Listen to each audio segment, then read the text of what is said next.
আমরা এখন পর্যন্ত বলতে পারি যে 12 ফেব্রুয়ারির নির্বাচন শঙ্কামুক্ত হচ্ছে না এবং আদৌ নির্বাচন হবে কিনা সেই বিষয়েও শঙ্কা রয়েছে। সুপ্রিয় দর্শক, নতুন সময় এক্সপ্লেইনার আপনাদের স্বাগত জানাচ্ছি। নতুন করে নির্বাচন ঘিরে শঙ্কা তৈরি হয়েছে। কেন এই শঙ্কা? আমরা এমনিতেই বলছি না যে নতুন করে শঙ্কা তৈরি হয়েছে। অনেকে হয়তো বলতে পারেন আপনারা শঙ্কার কথা বলে নির্বাচনকে প্রশ্নবিদ্ধ করছেন কিংবা নির্বাচনকে বানচাল করার জন্য আপনারা এইসব তথ্য দিচ্ছেন, কিন্তু বাস্তবতা আসলে তা নয়। জনাব তারেক রহমানের দেশে ফেরার পরে আসলে এই শঙ্কাটা তৈরি হয়েছে। যদিও তারেক রহমানের আশাটা আমাদের দেশের জন্য এবং তার দলের জন্য খুবই ভালো একটি কাজ হয়েছে এবং তিনি ফেরাটাই উচিত হয়েছে এবং তিনি সেটা করেছেন। সমস্যাটা তৈরি হয়েছে জনাব তারেক রহমানের নিরাপত্তা এবং সংশ্লিষ্ট কিছু বিষয় নিয়ে। আপনারা জানেন যে নির্বাচন কমিশন এই যে মনোনয়নপত্র আপনার বাছাই পর্বে যে মনোনয়নপত্রগুলো বাতিল করেছে সেটা নিয়ে অনেক প্রশ্ন তৈরি হয়েছে। কিছু কিছু মনোনয়নপত্র, যেমন মাহমুদুর রহমান মান্না, ওনার বগুড়া যে আসনটিতে উনি মনোনয়নপত্র দাখিল করেছেন সেখানে অবৈধ ঘোষণা করা হয়েছে, আবার ঠিক ঢাকা 18-তে ওনাকে বৈধ ঘোষণা করা হয়েছে। এরপরে ঢাকা 2 আসনে জামায়াত মনোনীত প্রার্থীর মনোনয়নপত্র অবৈধ ঘোষণা করা হয়েছে তার প্রতিষ্ঠানের ঋণ সংক্রান্ত কারণে, অথচ তিনি কোনো ঋণ খেলাপি নন। এই ধরনের আরো কয়েকটা জায়গায় আপনার বলা হচ্ছে যে নির্বাচন কমিশন বা ডিসিরা এটা ইচ্ছাকৃতভাবে করেছে। প্রশ্ন উঠেছে যে তারা কার আদেশে কেন এই কাজগুলি করছেন, এবং নিরাপত্তা ইস্যুতে দেখা যাচ্ছে যে তারেক রহমান সাহেব এসএসএফ পাচ্ছেন, অন্যদিকে জামায়াতের শীর্ষ নেতারা এসএসএফ পাচ্ছেন না। এইটা নির্বাচন পরবর্তী সময় লেভেল প্লেইং ফিল্ডের ব্যাপারে যথেষ্ট প্রশ্নের সৃষ্টি করেছে। এরপরে আসেন নির্বাচনের যেই প্রতিষ্ঠানগুলি নির্বাচন সংশ্লিষ্ট কাজ করে, যেমন আইন শৃঙ্খলা, যেমন পুলিশ, র্যাব, বিজিবি, বিভিন্ন গোয়েন্দা সংস্থা, সবার বিরুদ্ধে এখন বিস্তর অভিযোগ রয়েছে।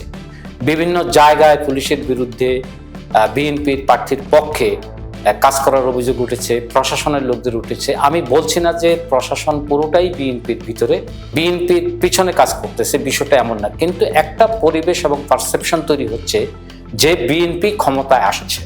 এই বিএনপি ক্ষমতা আসছে এটা শোনার পরে অনেকেই বাংলাদেশের মানুষের চরিত্র অনুযায়ী তারা এখন বিএনপির পিছনে দৌড়দৌড়ি করছে যে বিএনপি ক্ষমতা আসতেছে, আমাকে যেহেতু আমি সরকারি চাকরি করি কিংবা অন্য কোনো প্রতিষ্ঠানে আছি, আমাকে এখন বিএনপির ধর্ণা ধরতে হবে।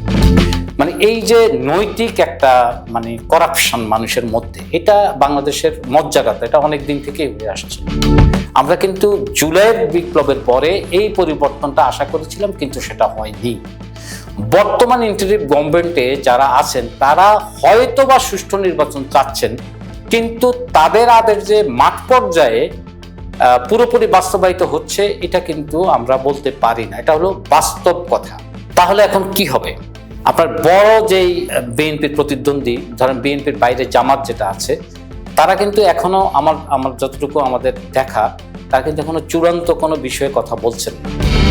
কিছুদিনের মধ্যেই হয়তোবা তারা চূড়ান্ত ডিসিশনে যেতে পারেন যে তারা নির্বাচনে অংশ নেবেন কি নেবেন না। ধরেন যে জামায়াত ইসলামী নির্বাচনে অংশ নিল না, তাহলে কি হবে? আবার অনেকে বলছেন একটি জাতীয় সরকার হবে, সেজন্য সবাই সমঝোতার ভিত্তিতে এগুচ্ছে। কিন্তু আসলে বিষয়টা এমনও নয়। বিএনপি জাতীয় সরকার বলতে যেটা বুঝে, হয়তোবা তাদের মন্ত্রী পরিষদের 4-5 জন সদস্য তারা নিবে বাইরে থেকে, এটা কিন্তু জাতীয় সরকার না। জাতীয় সরকারের ফরম্যাট হচ্ছে যে আপনি কাউন্টার পার্ট থাকবে। ধরুন আপনি একজন মন্ত্রী, সেই মন্ত্রী হয়তো ওই যে কাউন্টার পার্ট যেটা থাকবে তার বাইরে গিয়ে কাজ করতে পারবে না, তো দুজনে মিলেই সরকার পরিচালনা করবে একটা মন্ত্রণালয়।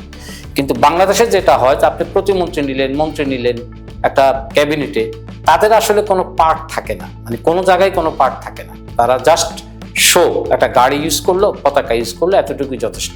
এইটা জাতীয় সরকার না। জাতীয় সরকার হচ্ছে যারা জাতীয় সরকারে থাকবে তারা সবাই মিলে একটা ডিসিশন নিবে, সবাই মিলে সিদ্ধান্ত নিবে এবং সেটা বাস্তবায়ন করবে। আপনি বড় যারা সরকারের অংশ তারা সিদ্ধান্ত নেবে, আপনি সেটাকে মেনে নিতে হবে, বিষয়টা এরকম না জাতীয় সরকারের। এখন আসা যাক আমরা কেন শঙ্কা প্রকাশ করছি। শঙ্কা প্রকাশ এই কারণেই করছি যে বর্তমানে দেখা যাচ্ছে যে আইন শৃঙ্খলা বাহিনী শুধুমাত্র আওয়ামী লীগের লোকজন গ্রেপ্তার করতেছে।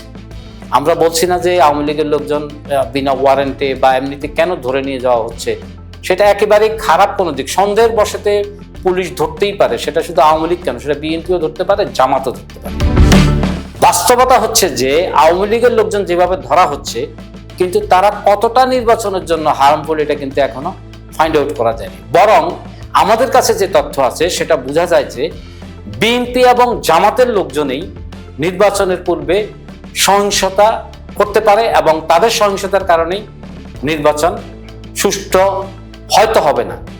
মানে আমরা অবস্থার প্রেক্ষিতে বলতেছি। দ্বিতীয় বিষয় হচ্ছে যে হ্যাঁ এবং না ভোট। আপনি হ্যাঁ ভোটের পক্ষে এখন পর্যন্ত কেউ কোনো প্রচার প্রচারণা চালাচ্ছে না। সরকার কিছু কিছু ভিডিওর মাধ্যমে বার্তা দিচ্ছে, কিন্তু হ্যাঁ ভোটের পক্ষে যে রায় দেওয়া হবে সেটার ব্যাপারে কোনো প্রচার প্রচারণা নেই। যদি কোনো কারণে না ভোট পড়ে যায় জুলাই সনদের বিষয়ে, তাহলে সেক্ষেত্রে সরকার কি করবে, পরের গভর্নমেন্ট কি করবে? এটা একটা বড় ধরনের প্রশ্ন। মূল বিষয় হচ্ছে বর্তমান যে ইন্টারিম গভর্নমেন্ট তারা আসলে ক্যাপাবল না একটি সুষ্ঠু নির্বাচন এবং শঙ্কামুক্ত নির্বাচন করার জন্য। ক্যাপাবল না এই কারণে, কারণ তাদের আদেশ নিষেধ মাঠ পর্যায়ে কেউ শুনছে না। এখন জামায়াত এবং বিএনপি যদি মনে করে যে তারা একটি জাতীয় সরকারের দিকে চলে যাবে নির্বাচনের আখ্যান দিয়ে, তাহলে তো এই নির্বাচন সেটা একটা ধরেন নির্বাচিত জাতীয় সরকারের নির্বাচন হবে। সেইটা দেশের জন্য ভালো কি মন্দ সেটা আমরা পরবর্তীতে এটার আমরা দেখব। কিন্তু বর্তমান পরিস্থিতিতে আমরা যা দেখছি, একটি সুষ্ঠু নির্বাচন এবং শঙ্কামুক্ত নির্বাচনের জন্য যতটুকু লেভেল প্লেইং ফিল্ড এবং আপনার নিরাপত্তা থেকে শুরু করে অন্যান্য সরকারের ফাংশনাল যে প্রতিষ্ঠানগুলি, তারা আসলে কেউ ঠিকমতো ফাংশন করতে পারছে না।